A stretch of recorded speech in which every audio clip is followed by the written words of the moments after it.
Good morning, class.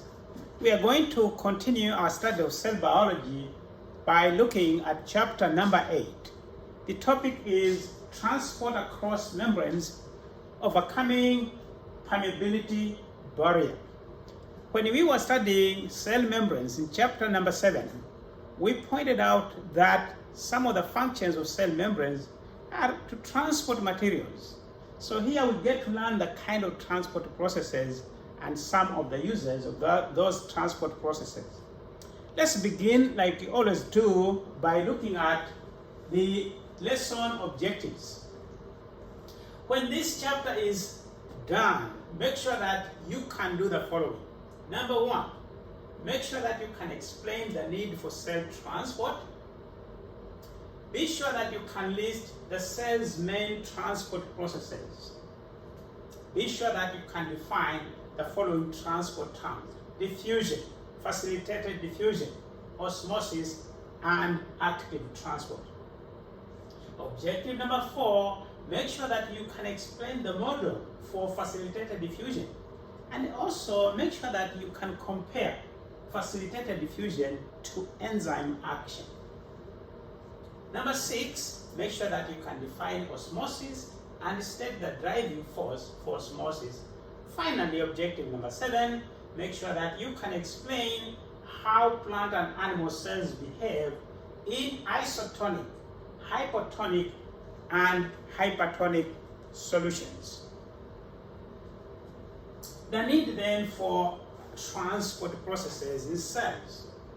Number 1, in order for cells to accumulate ions and organic molecules in cells and organelles. Number 2, for cells to be able to remove ions and organic molecules from the cells and organelles. And number 3, in order for the cells to be able to establish and maintain concentration or electrochemical gradient. Now, the major transport processes used by cells, we can group them into 3 categories or groups. Category 1, passive transport. Category 2, active transport. And then 3, exocytosis and endocytosis. Let's begin by looking at passive transport mechanisms. Here, we need first to be clear about the word passive and the way it's used in transport processes. When we say a transport process is passive, we mean that transport mechanism does not require any expenditure of cellular energy. Examples of passive transport processes cells use: diffusion, facilitated diffusion, and osmosis. Here we have a diagram that summarizes the transport processes cells use. The first category here are the passive transport processes, diffusion, and facilitated diffusion. You can see that facilitated diffusion is divided into 2 types. Facilitated diffusion by channeled proteins, which have openings through which molecules or solutes can pass through. And then facilitated diffusion by transporters. Transporters are proteins that can bind to the solute to be transported, and the binding causes conformational changes that allow the solute to be released on the other side of the cell. And then you have the active transport processes. Here, the main thing is the need for cellular energy. So we shall begin by looking at the passive transport processes and then move on to look at active transport. This is the first passive transport process cells use. So we are going to begin by defining diffusion: the spreading of molecules from a region of high concentration to one of low concentration. Types of molecules moved by diffusion: mostly small non-polar molecules like oxygen, carbon dioxide, and alcohol. So then, what is the main requirement for diffusion? Well, you need the existence of a concentration gradient. When we talk about a concentration gradient, we are referring to the difference in concentration from one point to another. For example, if the concentration at point A is 5%, the concentration at point B is 20%, the expectation then is that molecules will diffuse from point B towards point A. Always diffusion works from high to low concentration. In other words then, the concentration difference or concentration gradient is the driving force for the process we call diffusion. There are several factors that affect diffusion, and we are going to list these ones beginning with the temperature. Generally, the rate of diffusion increases with increase in temperature. This is so because when molecules are warmed up, they vibrate with more kinetic energy, and that will have the effect of increasing the rate of diffusion. Factor number 2, the type of medium.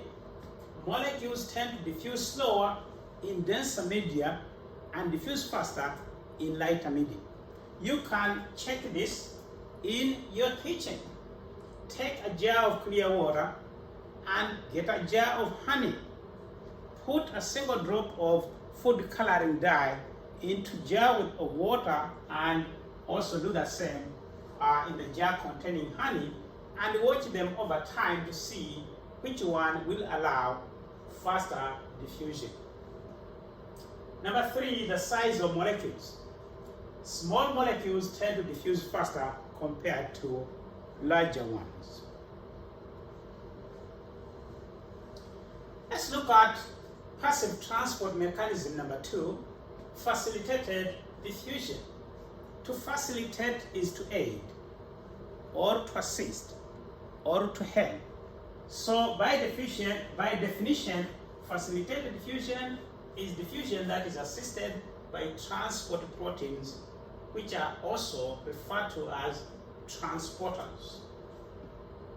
There are 2 requirements for facilitated diffusion.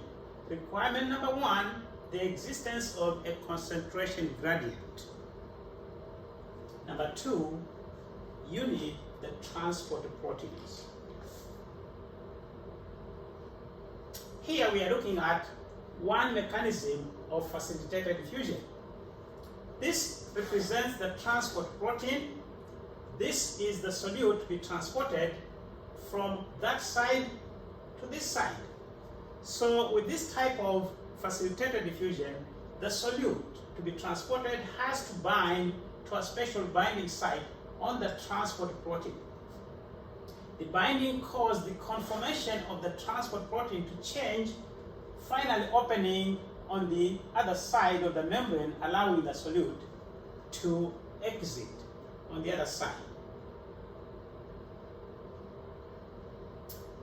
Some important properties of facilitated diffusion. Number 1, it is faster than simple diffusion. Let's be clear here. What do we exactly mean when we say facilitated diffusion is faster than simple diffusion? Actually, it's many thousands of times faster than simple diffusion. Number 2, the process is specific. By specific here we mean a given transport protein in the membrane will assist only a particular type of solute to cross the membrane. For example, the glucose transporter transports only glucose molecules. Property number 3, facilitated diffusion is subject to saturation kinetics. If you remember our discussion of the relationship between the rate of enzyme action and substrate concentration, we said that when you increase the substrate concentration, the rate of enzyme activity increases and then levels off, and that we said was due to an arrangement where if you increase the substrate concentration high enough, a point will be reached where every available enzyme molecule is occupied by the substrate. Saturation here occurs by exactly a similar process. You have to understand that in the membrane, there is a finite number of transport proteins. So if the concentration of the solute to be transported is increased gradually, a point will be reached when all the transport proteins are occupied by the solute. Beyond that point, you cannot increase the rate of facilitated diffusion anymore. And we say the system is saturated. Number 4, the transport process is affected by competitive inhibition. This one, the explanation is exactly similar to competitive inhibition with respect to enzyme activity. We pointed out that with the enzyme activity, solutes that are very similar to the substrate will bind to the active site of the enzyme and interfere with enzyme activity. Here the explanation is exactly the same. Solutes whose molecular structure is very similar to the molecule being assisted will bind to the binding site of the transport protein and interfere with the transport process. So we say this is affected by competitive inhibition. For example, your glucose transporter transports only glucose. But if in the membrane you have a molecule whose molecular structure is very similar to glucose, it's going to bind the binding site and interfere with the transport process. Here we are comparing simple diffusion and facilitated diffusion.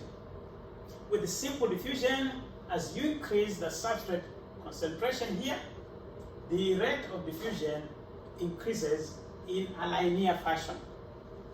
For facilitated diffusion, the curve is hyperbolic. When you increase the concentration of the solute to be transported, there is increase in the rate of transport. Then gradually it levels off as the system gets saturated. Active transport. Here the word active simply means the transport process requires expenditure of cellular energy. Direction of active transport. Active transport can work against the concentration gradient. By this we mean molecules can be moved by active transport from a region of low concentration to a region of high concentration. So what are the requirements then for active transport? Well, you need the transport proteins, which are also called protein pumps or simply pumps. The other requirement is that you have to have ATP as a source of energy to drive the process. There are two main kinds of active transport. The first one is known as direct active transport, and the other one is known as indirect active transport. When we discuss active transport later in the chapter, we shall give you an explanation of direct active transport, and they also explain how it differs from indirect active transport. We are going to look at an example of transport mechanisms used by erythrocytes' membranes. Erythrocytes are red blood cells. Their membranes use a variety of transport mechanisms, and these are the ones we are going to look at right now. The first one, of course, simple diffusion, diffusion of carbon dioxide, water, and oxygen. Facilitated diffusion. by carrier proteins or transporters, which are also known as permeases. A good example is the GLUT1 transport here, which transports glucose, and also you have a transporter for bicarbonate ions. The other facilitated diffusion mechanism is that by channel proteins. These ones have openings. A good example are the aquaporins, which allow for water movement across these membranes. Erythrocytes have also active transport complexes or protein pumps which transport things like sodium and potassium ions. This diagram here summarizes what we've just said. One of the transport mechanisms is simple diffusion, and here are the materials that can be transported in this manner. Oxygen diffuses out of the erythrocytes into the body tissues. Carbon dioxide diffuses from the body tissues into the erythrocytes. Here you have facilitated diffusion by carrier proteins like the one for glucose and the anion exchange protein, which exchanges bicarbonate ion with chloride ions. Here you have facilitated diffusion by channel proteins like aquaporin, which allows water to flow through. Then finally, the active transport process. And here you can see one unique feature of active transport is that it needs a supply of adenosine triphosphate. The sodium-potassium pump here uses ATP to transport potassium into the cells and transport sodium ions out of these cells. This is a summary of what we have just said, but we can look at this with respect to what happens in the lungs and in the body tissues. So let's look at what happens in the lungs with respect to oxygen. In the lungs, we are breathing air which is rich in oxygen. So in the lungs, oxygen diffuses into the blood. In the body tissues, oxygen is being used for cellular respiration. For that area then, oxygen diffuses out of the blood into the body tissues which are poor in oxygen. Carbon dioxide. In the lungs, the blood arriving from the body tissues is rich in carbon dioxide. So carbon dioxide diffuses out of the blood into the small spaces or compartments in the lungs. That is what we are going to breathe out later. In the body tissues, your body tissues are carrying out cellular respiration. They are producing carbon dioxide, so they are rich in carbon dioxide compared to the blood that is arriving from the tissues, from the lungs into the tissues. So what happens then? Carbon dioxide diffuses into the blood. Direction and rate of diffusion of these materials. We said earlier on that diffusion requires the existence of a concentration gradient. Now the rate or speed of diffusion will depend on the steepness of the concentration gradient.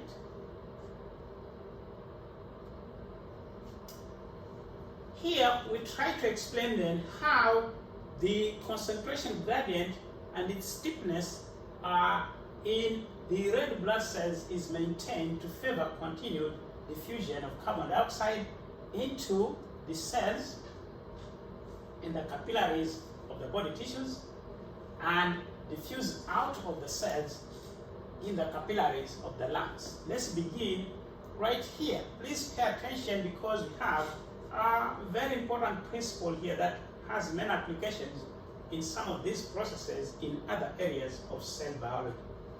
The body tissues are carrying out respiration and producing carbon dioxide. So this side is rich in carbon dioxide. The blood cells, red blood cells here, are those which have arrived in the tissues from the lungs. They are poor in carbon dioxide. So carbon dioxide will freely diffuse into the cells. But remember, if the carbon dioxide entering these cells is allowed to accumulate, it's going to interfere with the concentration gradient.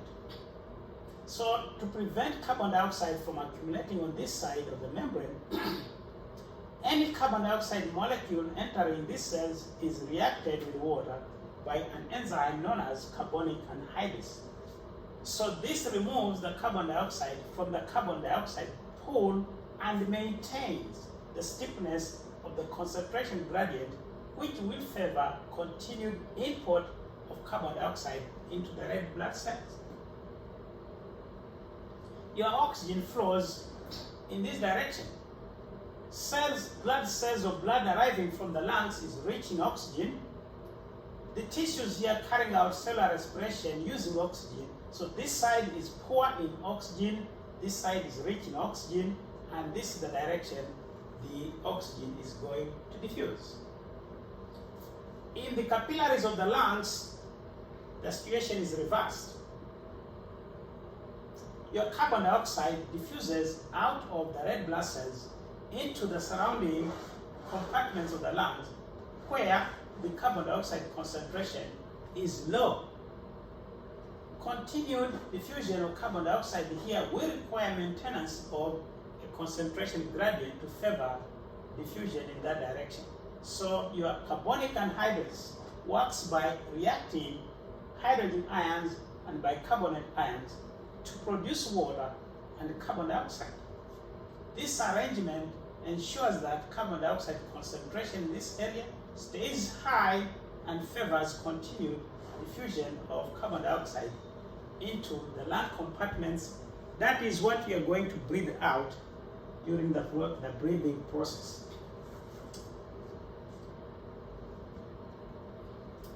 That brings us to the end of this particular segment.